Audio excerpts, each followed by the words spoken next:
Hey guys, welcome back to my channel. I know it's been a little while since my last video, and as I'm sure you're completely aware now, I have a pregnancy announcement for you guys.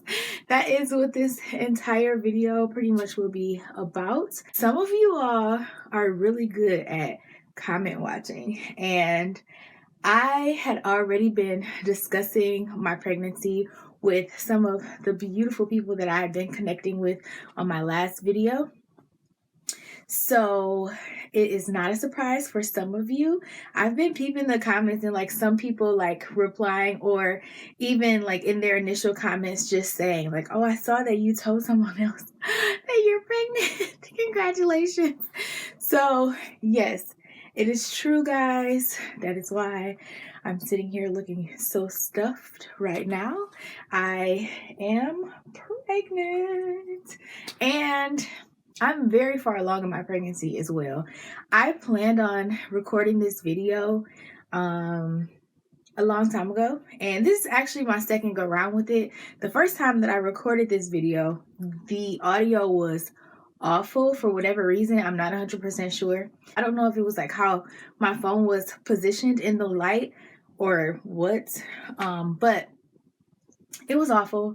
And then I really didn't know what else to talk about aside from just announcing that I'm pregnant. So I think that I am going to touch on a few topics that kind of are really relevant in my pregnancy now. My first pregnancy after a loss, so the subsequent pregnancy after a loss, the things that I think are really important to consider, to think about, and I guess even some things that came to surprise to me. So I am going to go ahead and start off by saying, I guess, how far along I am. Right now, I don't know when you'll see this video, but I am 31 weeks pregnant. So I only have so much longer to go. I'm very excited. This journey has been a really challenging one to navigate, I'll be honest. A complete polar opposite of my very first pregnancy with my first daughter. It has been full of anxiety and worry, but naturally, those are emotions that you can expect, with someone who has gone through a loss previously. So there's that. So really quickly, because I just told you guys how far along I am, I will just jump right into what labor and delivery will look like for us and what my husband and I have decided on moving forward. When we found out that we were expecting again, it was just complete chaos, right? So much that we had to process. It took us by surprise. But nonetheless, we are extremely grateful and very happy for our baby. And we kind of hit the ground running immediately. I initially returned to the same place that I was going, the same practice with the midwives, and it was really rough. It was very, very, very, very hard going back to that same place. I had a lot of emotions and negative feelings attached to that place. Although I did care a lot for the staff, which is what made us think that we should return there, because they knew our history. They would be really attentive and very thorough with this pregnancy. So we decided that we would go back there.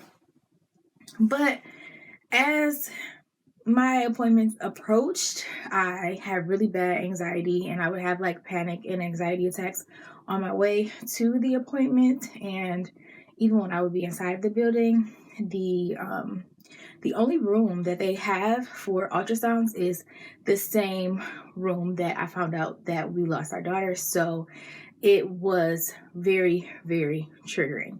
So we were holding on, trying to anyway, because of the staff and how we were treated and how we were cared for there. But it ultimately did not work out. And my husband was just like, yeah, this doesn't seem like it's healthy for you. And, you know, we should probably figure something else out. I was kind of going back and forth on that because I'm like, I don't want to go somewhere else and not be treated as well, or I kind of felt like because we lost a baby with that practice, that we would be monitored very, very closely. So it was really hard to make that decision to find a different practice, but ultimately it was the best decision because I could not emotionally and mentally deal with returning there. So we found a different practice, different hospital where I'd be delivering my baby, and we came up with a plan based on the recommendations of the physician. We are going to be induced. I would be induced early. So 2 things about this that I want to talk about with subsequent pregnancies after loss. First and foremost, just like making sure that you feel comfortable with whoever it is that, you know, you decide to see for your prenatal care. That is very, very important. And also, I guess the attentiveness of that practice is really important, but advocating for yourself and your baby should be like top priorities. So that is what I want to jump into now. Our initial appointment, we kind of went over everything. My husband and I both were very, very comfortable with the doctor because she came in and knew everything inside and out about our loss. So we knew that she was very thorough, that she cared. We spent so much time with her in our appointment, like it did not feel rushed at all. She answered all of our questions. She offered information, and she's just a really great person and an amazing doctor. So right off the bat, we were like, okay, this feels good. We have been continuing care with this particular practice and doctor since maybe about, I was like 14 weeks, because after I found out I was pregnant, like I said, I returned to the practice that I had previously gone to where we lost our daughter. But we made the switch, and then I was able to get an appointment with this new place at about 14 weeks or so. So in our very first appointment, as I was saying, we kind of went over all of the bases and jumped ahead even to what labor and delivery would look like for us. And it was determined in that appointment that we would do an induction at 37 weeks, which is full term. Now, previously, or the old me, prior to losing a baby, there was nothing that anyone could do to convince me of an early induction, unless it was medically necessary, obviously, right? Like, I carried my first baby for 41 weeks. I was in no way, shape, or form kind of like pressured or made to feel like I absolutely had to induce. So previously, convincing me to induce prior to when I went into labor naturally, or just because I hit 40 weeks, was not, it was not going to fly with me. Fast forward to today, things are a lot different. My perspective on induction has changed tremendously, and it's only because of the loss that we experienced, honestly. And I would like to make sure that my baby is safe, my baby is healthy, that we are successful at bringing her earthside alive and well. That is what my priority is now, and not that it wasn't before. With us having a stillbirth, and as I discussed in my last video, my stillbirth video, we were able to see that my daughter's umbilical cord was wrapped around her neck when she was delivered. That was not a definitive cause of death at all, though. Her pathology report came back that she was completely healthy. It was not determined that it was a cord accident. That is something that we saw ourselves. So it's hard, not having an actual answer, something that is like concrete to help us make decisions and navigate this pregnancy to ensure that we have the most successful outcome. So with that, as a precautionary measure, we made the decision to induce at 37 weeks. So with me being 31 weeks now, I only have 6 more weeks to go.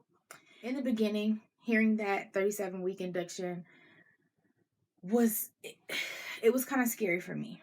I'll be honest. I will say that I had mixed feelings about it. My, again, priority was to usher my baby earthside, healthy, alive, and well, make sure that, I had a safe delivery. And hearing that I would be induced that early concerned me because I was not certain that she would be ready. So I had tons of questions about her readiness and how we were going to monitor her growth, her lung development, things of that nature that would affect her in the long run, being born so early, although that is technically full term. So it was something that I did not accept. I didn't just accept it right out the gate.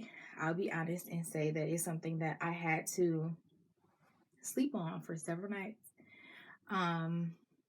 It was really hard for me to be okay with it, but like I said, advocating for your baby and yourself is very important. That included for me a lot of research and asking my doctor a bunch of questions.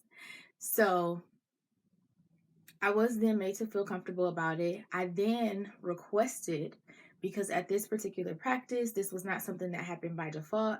It was not recommended even. That's another thing that I wanted to say. Although I had a stillbirth previously, this pregnancy initially had not been treated like a high-risk pregnancy because I did not have any health issues. And we always do genetics testing early. Neither does my baby, which we found out very early on. The gender and the genetics testing was completed. With that, it was like, hey, this pregnancy is a typical pregnancy. However, I was just like, with the events that occurred, the traumatic loss that we experienced, with us just being told that sometimes that happens, not having concrete answers, and then having to navigate a whole new pregnancy, I needed more than that. So I requested maternal fetal medicine so that there could just be an extra pair of eyes, a little bit more expertise, maybe even. So, of course, my doctor was okay with it. She was more than, glad to put in the referral for it. So then I had an appointment with maternal fetal medicine. Now, it became really rough because after meeting with MFM, again, it was just like, there's nothing to treat. You are healthy. Your baby is healthy. We're going to monitor the baby as we always would with anyone who's pregnant. And that I can't give you any guarantees. And that's, the reality of it, no one can guarantee any outcome. However, I wanted something more. I wanted I don't know. I wanted to get admitted into the hospital, honestly, and just be on bed rest and have them monitoring the baby the entire rest of my pregnancy. But I know that is ridiculous and like really unrealistic. But that at that time, that's how I was feeling. I was just like, okay, can I just get admitted and you guys just watch me every day, all day for the next however many weeks until I go into labor or until it's time for me to be induced. But again, very unrealistic. We did a couple of ultrasounds, growth checks, and everything is going great so far. I am huge. At this point in my pregnancy, last time, I was not this big. I was not feeling this stuffed. I was not this out of breath. Like, this pregnancy is, as I mentioned before, just completely different. So I was convinced in the very beginning that I was not having a girl because I'm like, none of these symptoms are the same. My body feels completely different. I was so sick for so long. Oh my goodness. I couldn't tolerate water. I couldn't smell smells.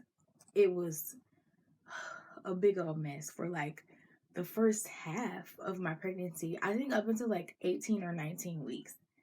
It was rough. It was really rough. But now we're over that hurdle. I'm now in the 3rd trimester.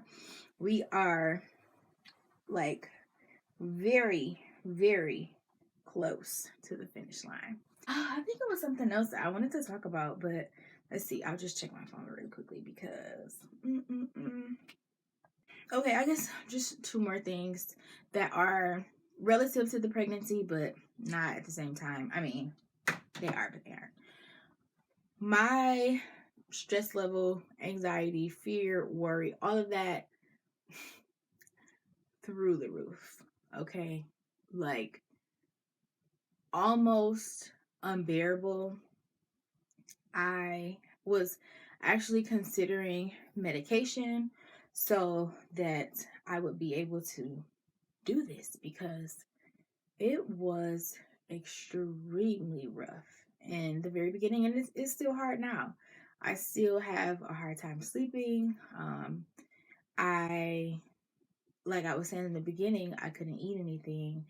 My body was in a lot of pain. I felt awful. So all of this kind of like ties into how I felt mentally. Physically, I was not doing okay. Mentally, I was not doing okay. And how I felt physically affected how I felt mentally, like on a daily basis. I also realized work was very stressful. And as I said, I was not getting any sleep. So the pain, agony, the mental turmoil, the no sleep, the having work, the anxiety, I was losing it by the day. I did increase my therapy sessions. I was only seeing my therapist once a month, and then I ended up going to bi-weekly, and now I'm at weekly appointments because it's necessary. It is. Without therapy, I don't think I would be able to manage at all. So that is something else that I wanted to discuss. For whatever reason, people don't believe that mental health is health. You know, like it's so much more understandable when there is something physically that is affecting you and your health. But when it comes to mental health, for some reason, it is not viewed in the same respect at all. It doesn't carry the same amount of weight. For whatever reason, there is this notion that you can think happy thoughts out of mental health issues. And that's just not the reality of it at all whatsoever. I found myself having to really defend myself, and people don't realize, just like with anything else health related, if I could choose whether or not to be depressed, if I could choose whether or not to have anxiety, I would make the choice not to. Just like with physical health, mental health is not a choice. So I had to fight for that. I had to fight to get people to understand. And that is exhausting. But I'm glad now that things are much better. Physically, I've been trying to manage the pain with Mama Yoga. And I have an amazing certified doula that I do that with every morning. Every Sunday morning. Oh, child, I do not do yoga every morning. But it kind of sets the tone for my week and is very helpful. So, I think that's pretty much all that I have for you guys. I did want to insert some pictures so that you can see my bum. I'm so like up close and personal right now. But if this doesn't work, then I will insert some photos so you guys can see how my pregnancy is progressing. So here's the bump. I'll probably still insert some photos because that was not a very good shot, but that is my bump at 31 weeks. That is why I've been out of breath this entire video. I can't breathe. I'm just sitting here and I'm out of breath. Like, I mean, yeah. My stomach is growing by the day. I try not to scratch, but at this point, it is what it is, honestly. But, you know, I'm really grateful for you guys for subscribing to my channel, for rooting for me, for praying for me. I really just wanted to say thank you and that I appreciate you. Thanks so much for subscribing to my channel and watching my videos. If you are not already subscribed, make sure you do so and even click the notification bell because I will be uploading another video really soon. Go ahead and do what you have to do. I will see you guys in my next video. Thanks again so much for your support. Love you. Bye.